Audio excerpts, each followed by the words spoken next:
Hi friends, ನಮಸ್ತೆ. Welcome to my channel interesting information. ಇವತ್ತಿನ ವಿಡಿಯೋದಲ್ಲಿ ಕೆಲವೊಂದು ಸೀಡ್ಸ್ನ ಹಾಕಿದ್ದೀನಿ, ತೋರಿಸ್ತೀನಿ. ಹಾಗೆಯೇ ಇದು ನೋಡ್ತಿದ್ದೀರಲ್ಲ, ಇದು ಸೇವಂತಿಗೆ ಗಿಡದ ಲೀಫ್. ಇದು ಈ ಎಲೆಯಿಂದ ಕೂಡ ಸೇವಂತಿಗೆ ಗಿಡ ಬೆಳೆಯುತ್ತೆ ಅನ್ನೋದನ್ನು ನಾನು ನಿಮಗಿಲ್ಲಿ ತೋರಿಸ್ತಿದ್ದೀನಿ. ನೋಡಿ, ಎಲೆಗೆ ಸುಮ್ಮನೆ ಚುಚ್ಚಿಟ್ಟಿದೆ ಅಷ್ಟೇ. ನೋಡಿ ಎಷ್ಟು ಚೆನ್ನಾಗಿ ರೂಟ್ಸ್ ಬಂದಿದೆ. ಬಟ್ ಇದು ನೆಕ್ಸ್ಟ್ ಅಪ್ಡೇಟ್ಸು ಮತ್ತೆ ಕೊಡ್ತೀನಿ. ರೂಟ್ಸ್ ಅಂತೂ ಬಂದಿದೆ. ಇದು ಮತ್ತೆ ಗಿಡ ಅಟ್ಲೀಸ್ಟ್ ಒಂದು ಚಿಕ್ಕ ಸ್ಟೆಮ್ ಬಂದು ಗಿಡ ಬರಲಿಕ್ಕೆ ಎಷ್ಟು ದಿನ ಆಗುತ್ತೆ ಅನ್ನೋದು ಕೂಡ ನಾನು ನೆಕ್ಸ್ಟ್ ವೀಡಿಯೋಸಲ್ಲಿ ನಿಮಗೆ ತೋರಿಸ್ತೀನಿ. ನೆಕ್ಸ್ಟ್ ಇಲ್ಲಿ ನಾನು ಸೀಡ್ಸ್ನ ಹಾಕ್ತಿದ್ದೀನಿ. ಇದು ಹಾಲಿಹುಕ್ ಸೀಡ್ಸ್ನ ಹಾಕ್ತಿದ್ದೀನಿ. ನಾನು ಸುಮಾರು ಸೀಡ್ಸ್ನ ಹಾಕ್ತಿದ್ದೀನಿ. ನಾನು ಹೇಗೆ ಸೀಡ್ಸ್ನ ಹಾಕ್ತಿದ್ದೀನಿ, ಹೇಗೆ ರೀಪ್ಲ್ಯಾಂಟ್ ಮಾಡ್ತಿದ್ದೀನಿ ಅನ್ನೋದೆಲ್ಲದನ್ನು ತೋರಿಸ್ತೀನಿ. ಸೊ ತಪ್ಪದೇ ವೀಡಿಯೋಸ್ನ ನೋಡ್ತಾಯಿರಿ. ಇದು ಗಲಾಡಿಯಾ ಸೀಡ್ಸ್ನ ಕೂಡ ಹಾಕಿದ್ದೀನಿ. ಈ ಎಲ್ಲ ಸೀಡ್ಸ್ನ ನಾನು ಹೇಗೆ ಹಾಕ್ತಿದ್ದೀನಿ ಅನ್ನೋದು ನಿಮಗೆ ತೋರಿಸ್ತಾ ಇದ್ದೀನಿ ಈ ವಿಡಿಯೋದಲ್ಲಿ. ಸೊ ನೆಕ್ಸ್ಟ್ ವೀಡಿಯೋಸಲ್ಲಿ ನಿಮಗೆ ಹೇಗೆ ಗಿಡಗಳು ಬಂದಿದೆ ಅನ್ನೋದನ್ನು ತೋರಿಸ್ತೀನಿ. ಇದು ನೋಡ್ತಿದ್ದೀರಲ್ಲ, ಇದು ವಿಂಗಡ್ ಬೀನ್ ಸೀಡ್ಸು. ಇದು ತುಂಬ ಹಳೆ ಸೀಡ್ಸು, ಲಾಸ್ಟ್ ಇಯರ್ ಸೀಡ್ಸ್ ಇದು. ಸೊ ಜರ್ಮಿನೇಟ್ ಆಗುತ್ತಾ ಇಲ್ಲ ಅನ್ನೋ ಡೌಟಲ್ಲಿ ನಾನು ತುಂಬಾ ಸೀಡ್ಸ್ನ ಈಗ ನಡ್ತಿದ್ದೀನಿ. ಇದು ನನ್ನ ಗಾರ್ಡನಲ್ಲೇ ಕಲೆಕ್ಟ್ ಮಾಡಿರುವಂಥ ಸೀಡ್ಸು. ಆ್ಯಕ್ಚುಲಿ ಈ ವಿಂಟರಲ್ಲಿ ವಿಂಗಡ್ ಬೀನ್ಸ್ ತುಂಬಾ ಚೆನ್ನಾಗಿ ಬರುತ್ತೆ. ಬಟ್ ಇದು ಲೇಟ್ ಆಯಿತು, ಆದರೂ ಪರವಾಗಿಲ್ಲ. ಬಟ್ ಸೀಡ್ಸು ಕೂಡ ಹಳೆಯದೇನೆ. ಸೊ ಇದು ಹೇಗೆ ಜರ್ಮಿನೇಟ್ ಆಗುತ್ತೆ ನೋಡೋಣ ಅಂದ್ಬಿಟ್ಟು ಎಲ್ಲ ಸೀಡ್ಸನ್ನು ನಡ್ತಿದ್ದೀನಿ. ಆಲ್ಮೋಸ್ಟ್ ಒಂದು 10 ಸೀಡ್ಸನ್ನು ನಾನು ಇಲ್ಲಿ ಹಾಕ್ತಿದ್ದೀನಿ. 10ನಲ್ಲಿ ಒಂದು 2 ಸೀಡ್ಸ್ ಬಂದರೂ ಸಾಕು. ನಮಗೆ ಬಂದ ಗಿಡದಿಂದ ನಾವು ಮತ್ತೆ ಸೀಡ್ಸ್ನ ಕಲೆಕ್ಟ್ ಮಾಡ್ಕೋಬೋದು. ಸೊ ನೋಡ್ತಿದ್ರಲ್ಲ, ಇಲ್ಲಿ ನಾನು ನಡ್ತಿರೋವಂಥದ್ದೆಲ್ಲದು ಕೂಡ ವಿಂಗಡ್ ಬೀನ್ಸ್ ಸೀಡ್ಸ್. ಸೊ ಈ ವಿಂಗಡ್ ಬೀನ್ಸ್ ಸೀಡ್ಸ್ನ ನಾನು ನಡ್ತಾ ಇದ್ದೀನಿ. ಸೊ ಗಿಡ ಬರಬೇಕು ಅಂತ ನೀವು ಕೂಡ ಕೇಳ್ಕೊಳ್ಳಿ. ಸೊ ಗಿಡ ಬಂದಮೇಲೆ ಸೀಡ್ಸ್ನ ಸೇವ್ ಮಾಡ್ತೀನಿ, ಹಾಗೆ ನಿಮ್ಮೆಲ್ರಿಗೂ ಕೂಡ ಹಂಚೋದಕ್ಕೆ ಟ್ರೈ ಮಾಡ್ತೀನಿ. ಸೊ ಹೀಗೆ ನಾನು ವಿಂಗಡ್ ಬೀನ್ಸ್ ಸೀಡ್ಸ್ನೆಲ್ಲ ಹಾಕಿದ್ದೀನಿ. ಇಲ್ಲೂ ಕೂಡ ಅಷ್ಟೇ, ಮೇಲೆ ಕಂಪೋಸ್ಟ್ ಬಿನ್ನಲ್ಲೂ ಕೂಡ ನಾನು ಒಂದು 4 ವಿಂಗಡ್ ಬೀನ್ಸ್ ಸೀಡ್ಸ್ನ ಹಾಕ್ತಿದ್ದೀನಿ. ಇದರಲ್ಲಿ ಬಂದರೆ ಅಂತೂ ತುಂಬಾ ಚೆನ್ನಾಗಿ ಬರುತ್ತೆ. ಇಲ್ಲಿ ಪಕ್ಕದಲ್ಲಿ ಕಾಣ್ತಿರೋದು ಕೂಡ ವಿಂಗಡ್ ಬೀನ್ಸ್ ಗಿಡನೇ. ಬಟ್ ಅದು ಜರ್ಮಿನೇಟ್ ಆಯಿತು, ಬಟ್ ಸರಿಯಾಗಿ ಬಂದಿಲ್ಲ. ಸೊ ಅದರಿಂದ ಮತ್ತೆ ನಾನಿಲ್ಲಿ ವಿಂಗಡ್ ಬೀನ್ಸ್ ಸೀಡ್ಸ್ನ ಹಾಕೋತಿದ್ದೀನಿ. ಇದು ಹಳೆ ಕಂಪೋಸ್ಟ್ ಬಿನ್ ಇದು. ಇದರಲ್ಲಿ ನಾನು ವಿಂಗಡ್ ಬೀನ್ಸ್ ಸೀಡ್ಸ್ನ ಹಾಕಿದ್ದೀನಿ. ನೆಕ್ಸ್ಟ್ ಇದು ನೋಡ್ತಿದ್ದೀರಲ್ಲ, ಇದು ನನ್ನ ರೋಸ್ ಪ್ಲ್ಯಾಂಟು. ಇದು ಒಣಗೋಗ್ತಿದೆ, ಯಾಕೆ ಅಂತ ಗೊತ್ತಿಲ್ಲ. ಇದು ನರ್ಸರಿಯಿಂದ ತಂದ ರೋಸ್ ಪ್ಲ್ಯಾಂಟು. ಇದಕ್ಕೆ ನಾನು ಏನು ಮಾಡ್ತಿದ್ದೀನಿ, ಇದು ಸರ್ವೈವ್ ಆಗುತ್ತಾ ಇಲ್ವಾ ಅನ್ನೋದನ್ನು ನೆಕ್ಸ್ಟ್ ವೀಡಿಯೋಸಲ್ಲಿ ನಾನು ತೋರಿಸ್ತೀನಿ ನಿಮಗೆ. ಹೇಗೆ ನಾವು ರೋಸ್ ಪ್ಲ್ಯಾಂಟ್ನ ನಾವು ಸರ್ವೈವ್ ಮಾಡ್ಕೋಬೋದು ಅನ್ನೋದನ್ನು ತೋರಿಸ್ತೀನಿ. ಹಾಗೆ ಇಲ್ಲಿ ನಾನೊಂದು ಚಿಕ್ಕ ಹಾರ್ವೆಸ್ಟ್ ಕೂಡ ಆ್ಯಡ್ ಮಾಡಿದ್ದೀನಿ. ನಮ್ಮ ಗಾರ್ಡನಲ್ಲಿ ತುಂಬಾ ವೆರೈಟಿಯ ಸೇವಂತಿಗೆ ಹೂವುಗಳು ಬಂದಿದೆ. ಎಲ್ಲದನ್ನು ಕೂಡ ನಾನು ಹಾರ್ವೆಸ್ಟ್ ಮಾಡ್ತಿದ್ದೀನಿ. ನಿಮಗೆ ಎಲ್ಲ ರೀತಿಯಾದ ಹೂಗಳನ್ನು ಇಲ್ಲಿ ತೋರಿಸ್ತೀನಿ ನೋಡಿ. ಈ ವೈಟ್ ಕಲರ್ ಸೇವಂತಿಗೆ ಗಿಡ ಎಲ್ಲ ನನ್ನ ಸಿಸ್ಟರ್ ಕೊಟ್ಟಿದ್ದು. ಸೊ ಇದು ಕೂಡ ತುಂಬಾ ಚೆನ್ನಾಗಿ ಹೂವು ಬರ್ತಿದೆ. ಇದೆಲ್ಲದನ್ನು ನಾನು ನೆಕ್ಸ್ಟ್ ದೊಡ್ಡ ಪಾಟ್ಗೆ ಶಿಫ್ಟ್ ಮಾಡ್ತೀನಿ.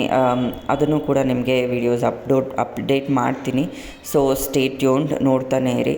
ಇದು ನೋಡ್ತಿದ್ದೀರಲ್ಲ, ನಾವು CTGಯಿಂದ ಗ್ರೂಪ್ ಪ್ರೊಕ್ಯೂರ್ಮೆಂಟಲ್ಲಿ ಸೇವಂತಿಗೆ ಗಿಡಗಳನ್ನ ತೊಗೊಂಡಿದ್ವಿ ಅಲ್ಲ, ಆ ಸೇವಂತಿಗೆ ಗಿಡಗಳಲ್ಲಿ ಬಂದಂಥ ಹೂಗಳು ಇದು. ನೋಡಿದ್ರೆ ಪಿಂಕ್ ಆ್ಯಂಡ್ ವೈಟ್ ಶೇಡ್ ಒಂದು, ಇದು ಯೆಲ್ಲೋ ಕಲರ್ದು. ಸೊ ಸುಮಾರು ಕಲರ್ಸ್ ಬಂದಿದೆ, ಬಟ್ ವೈಟ್ ತುಂಬಾ ರಿಪೀಟ್ ಆಗಿದೆ ನನಗೆ. ಸೊ ನಾವು ತಗೊಂಡಿದ್ದು 32 ಕಲರ್ಸ್ ಅನಿಸುತ್ತೆ. ಇದು ನೋಡಿ, ವೈಟ್ ಆ್ಯಂಡ್ ಗ್ರೀನ್ ಶೇಡ್ ತುಂಬಾ ಚೆನ್ನಾಗಿದೆ ಇದು ಹೂ ಕೂಡ. ಹಾಗೆ ಇದು ವೈಟ್ ನನ್ನ ಹತ್ರ 2-3 ಥರದ ವೈಟ್ ಇದೆ. ಹಾಗೆಯೇ ಇದು ಲೈಟ್ ಪಿಂಕ್ ಇದೆ. ಹೀಗೇ ತುಂಬಾ ಸೇವಂತಿಗೆ ಹೂಗಳು ಬಂದಿದೆ. ನೆಕ್ಸ್ಟ್ ಇಲ್ಲಿ ಒಂದು ಬದನೆಕಾಯಿ ಇದೆ. ಇದನ್ನು ಕೂಡ ಹಾರ್ವೆಸ್ಟ್ ಮಾಡ್ಕೋತಿದ್ದೀನಿ. ಬದನೆಕಾಯಿ ನಾವು ಪೋಷಕಾಂಶಗಳನ್ನ ಸರಿಯಾಗಿ ಕೊಟ್ಟಿಲ್ಲ ಅಂದರೆ ಬೇಗನೆ ಅದು ಚಿಕ್ಕದಿದ್ದಾಗಲೇ ಹಣ್ಣಾಗಿಬಿಡುತ್ತೆ. ಸೊ ಅದರಿಂದ ನಾನು ಚಿಕ್ಕದಿದ್ದಾಗಲೇ ಹಾರ್ವೆಸ್ಟ್ ಮಾಡ್ತಿದ್ದೀನಿ. ನೋಡಿದ್ರಿ ಅಲ್ಲ ನನ್ನ ಚಿಕ್ಕ ಹಾರ್ವೆಸ್ಟು. ಇದಾದಮೇಲೂ ಕೂಡ ಇನ್ನೊಂದು ಹಾರ್ವೆಸ್ಟ್ನ ಕೂಡ ನಾನು ಆ್ಯಡ್ ಮಾಡಿದ್ದೀನಿ ಇದೇ ವಿಡಿಯೋದಲ್ಲಿ. ಸೊ ನೋಡಿ, ಈ ವಿಡಿಯೋದಲ್ಲಿ ನಾನು ಈ ಎಲ್ಲ ಹೂಗಳನ್ನು ಹಾಗೆ ಒಂದು ಬದನೆಕಾಯನ್ನು ಕೂಡ ಹಾರ್ವೆಸ್ಟ್ ಮಾಡಿದ್ದೀನಿ.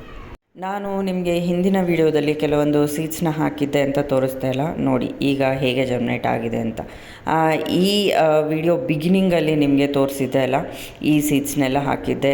ಸೊ ಹಾಲಿಹುಕ್ ಸೀಡ್ಸ್ ಜರ್ಮಿನೇಟ್ ಆಗಿದೆ. ಇದು ಚಿಕ್ಕುಡು ಸೀಡ್ಸು, ಹಾಗೆಯೇ ಪಕ್ಕದಲ್ಲಿರೋದು ತೊಗರಿಕಾಯಿ ಸೀಡ್ಸು, ಅದು ಕೂಡ ಜರ್ಮಿನೇಟ್ ಆಗಿದೆ. ಇದರಲ್ಲಿ ಹಾಕಿದ್ದಂಥ ಯಾವ ಸೀಡ್ಸು ಜರ್ಮಿನೇಟ್ ಆಗಿಲ್ಲ. ಹಾಗೆ ಇದು ಡೇ ಬ್ಲೂಮರ್ ಬ್ರಹ್ಮಕಮಲ ನೋಡಿ ಎಷ್ಟು ಚೆನ್ನಾಗಿದೆ ಅಲ್ಲ. ಇದು ಒಂದು ಹೂವು ಬಿಟ್ಟಿತ್ತು, ಇದನ್ನು ಕೂಡ ಹಾರ್ವೆಸ್ಟ್ ಮಾಡ್ತಿದ್ದೀನಿ. ಇದನ್ನು ಕೊಯ್ದು ನಾವು ದೇವರಿಗೆ ಇಟ್ಟಿದ್ವಿ. ಹಾಗೆಯೇ ಇದು ನೋಡ್ತಿದ್ದೀರಾ, ಇದು ಸೇವಂತಿಗೆ ಹೂವು. ನಾನು ಹಿಂದಿನ ವಿಡಿಯೋದಲ್ಲಿ ಅಂದರೆ ಈ ವಿಡಿಯೋ ಹಿಂದೆ ಕೂಡ ನಾನು ನಿಮಗೆ ತೋರಿಸಿದ್ದೆ ಅಲ್ಲ, ಅದೇ ಸೇಮ್ ಕಲರು ನೋಡಿ ತುಂಬಾ ಚೆನ್ನಾಗಿ ಬಂದಿದೆ. ಈ ಎಲ್ಲ ಸೇವಂತಿಗೆ ಹೂವು ಕೂಡ ನಾನು CTGಯಿಂದ ತಗೊಂಡಂಥ ಗಿಡಗಳಲ್ಲಿ ಬಂದಿರುವಂಥದ್ದು. ಸೊ ಯಾರಿಗಾದರೂ ಇಂಟ್ರೆಸ್ಟ್ ಇದ್ದು CTG ಗ್ರೂಪಲ್ಲಿ ಜಾಯ್ನ್ ಆಗಬೇಕು ಅನ್ನೋದಾದರೆ ನೀವು ನನಗೆ ಕಮೆಂಟ್ ಮಾಡಿ, ನಾನು ನಿಮಗೆ ಹೇಗೆ ಜಾಯ್ನ್ ಆಗೋದು ಅನ್ನೋದು ಕೂಡ ತಿಳಿಸ್ಕೊಡ್ತೀನಿ. ನಮ್ಮ ಬೆಂಗಳೂರಿನವ್ರಿಗೋಸ್ಕರನೇ ಒಂದು ಸಪ್ರೇಟ್ CTG ಗ್ರೂಪ್ ಕೂಡ ಇದೆ. ಸೊ ಜಾಯ್ನ್ ಆಗಬೇಕು ಅಂದವರು ಪ್ಲೀಸ್ ಮೆಸೇಜ್ ಮಾಡಿ, ಕಮೆಂಟ್ ಮಾಡಿ ತಿಳಿಸಿ. ಹಾಗೆಯೇ ಇಲ್ಲಿ ಈ ಗ್ರೂಪಿಂದ ಏನು ಪ್ರಯೋಜನ ಅನ್ನೋದಾದರೆ, ಈ ಥರ ಕಡಿಮೆ ಬೆಲೆಗೆ ನಾವು ಗ್ರೂಪಾಗಿ ಸ್ಯಾಂಪ್ಲಿಂಗ್ಸ್ನ ತೊಗೋತೀವಿ. ಸ್ಯಾಂಪ್ಲಿಂಗ್ಸ್ ನಮಗೆ ಕಡಿಮೆ ಬೆಲೆಯಲ್ಲಿ ಸಿಗುತ್ತೆ. ಈ ವರ್ಷ ಅಂತೂ ಸೇವಂತಿಗೆ ಸ್ಯಾಂಪ್ಲಿಂಗ್ಸು, ಜಿನಿಯಾ ಸ್ಯಾಂಪ್ಲಿಂಗ್ಸು, ಹಾಗೆಯೇ ಸ್ಟ್ರಾಬೆರಿ ಸ್ಯಾಂಪ್ಲಿಂಗ್ಸು, ಲಿಸಿಯಾಂಥಸ್ ಸ್ಯಾಂಪ್ಲಿಂಗ್ಸು ಕೂಡ ಎಲ್ಲರಿಗೂ ಡಿಸ್ಟ್ರಿಬ್ಯೂಟ್ ಮಾಡಿದ್ರು. ಅತಿ ಕಡಿಮೆ ಬೆಲೆಯಲ್ಲಿ ಡಿಸ್ಟ್ರಿಬ್ಯೂಷನ್ ಆಯಿತು. ಸೊ ತುಂಬಾ ಚೆನ್ನಾಗಿದೆ ಗಿಡಗಳು. ಸೊ ಇದು ನೋಡಿದ್ರಿ ಅಲ್ಲ, ಇದು ಇನ್ನೊಂದು ವೆರೈಟಿ ಸೇವಂತಿಗೆ. ಇದು ಕೂಡ ಅಷ್ಟೇ ತುಂಬಾ ಚೆನ್ನಾಗಿದೆ. ಹಾಗೆಯೇ ಇದು ರೆಡ್ ಸ್ಫಟಿಕ. ಇದು ರೆಡ್ ಸ್ಫಟಿಕ ನಾವು ಸೀಡ್ಸ್ಗಿಂತ ಸ್ಟೆಮ್ ಥ್ರೂ ತುಂಬಾ ಚೆನ್ನಾಗಿ ಬೆಳಿಬೋದು. ಅದು ಹೇಗೆ ಅನ್ನೋದು ನಾನು ನೆಕ್ಸ್ಟ್ ವಿಡಿಯೋದಲ್ಲಿ ತೋರಿಸ್ತೀನಿ. ತುಂಬಾ ಚೆನ್ನಾಗಿ ಬಂದಿದೆ. ಸ್ಟೆಮ್ಸು ಸುಮ್ಮನೆ ನಟ್ಟಿದ್ರೆ ಸಾಕು, ನಮಗೆ ಸ್ಟೆಮ್ಸಿಂದ ತುಂಬಾ ಚೆನ್ನಾಗಿ ಗಿಡಗಳು ಬರುತ್ತೆ. ಇದು ನೋಡಿದ್ರಿ ಅಲ್ಲ, ಇದು ಆ್ಯಕ್ಚುಲಿ ಗ್ರೀನ್ ಲಾಂಗ್ ಬ್ರಿಂಜಾಲ್. ಇದು HG ಟೀಮಿಂದ ತಗೊಂಡಂಥ ಸೀಡ್ಸಿಂದ ಬಂದಿದ್ದಂಥ ಗಿಡ. ಇದು ತುಂಬಾ ಚೆನ್ನಾಗಿ ಬರ್ತಿದೆ. ಇದು ಕೂಡ ಅಷ್ಟೇ, ಇನ್ನೂ ಉದ್ದ ಆಗುತ್ತೆ. ಬಟ್ 1-2 ಇರೋದ್ರಿಂದ ನಾನು ಹಾರ್ವೆಸ್ಟ್ ಮಾಡಿದೆ. ಅದು ಅಲ್ಲದೆ ಕೊಂಬೆ ಬಗ್ಗೋಗಿತ್ತು, ಸೊ ಭಾರಕ್ಕೆ ಬಗ್ಗೋಗಿತ್ತು ಅಂದ್ಬಿಟ್ಟು ಅದನ್ನು ಹಾರ್ವೆಸ್ಟ್ ಮಾಡಿದೆ.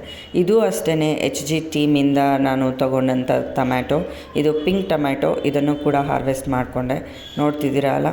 ಸೊ ಇದೆಲ್ಲ ಇವತ್ತು ನಾನು ಹಾರ್ವೆಸ್ಟ್ ಮಾಡಿರೋ ಅಂಥದ್ದು ಟೊಮ್ಯಾಟೋಸು, ಹಾಗೆಯೇ ಸೇವಂತಿಗೆ ಹೂವು, ಡೇ ಬ್ಲೂಮರ್ ಬ್ರಹ್ಮಕಮಲ, ಹಾಗೆಯೇ 2 ರೀತಿಯಾದ ಬ್ರಿಂಜಾಲ್, ಈ ಎಲ್ಲದನ್ನು ಕೂಡ ನಾನು ಹಾರ್ವೆಸ್ಟ್ ಮಾಡ್ಕೊಂಡಿದ್ದೀನಿ. ಸೊ ಈ ವಿಡಿಯೋ ನಿಮಗೆ ಹೇಗೆ ಅನ್ನಿಸ್ತು ಅನ್ನೋದನ್ನು ಕಮೆಂಟ್ ಮಾಡಿ. ಹಾಗೆ ನಾನು ಹೇಳ್ದಂಗೆ ನೀವು ಕೂಡ CTG ಗ್ರೂಪಲ್ಲಿ ಜಾಯ್ನ್ ಆಗಬೇಕಂದ್ರೆ ಹೇಗೆ ಜಾಯ್ನ್ ಆಗೋದು ಅನ್ನೋದನ್ನು ನಾನು ತಿಳಿಸ್ತೀನಿ. ಕಮೆಂಟ್ ಮಾಡಿ ನನಗೆ ಕೇಳ್ಬೋದು.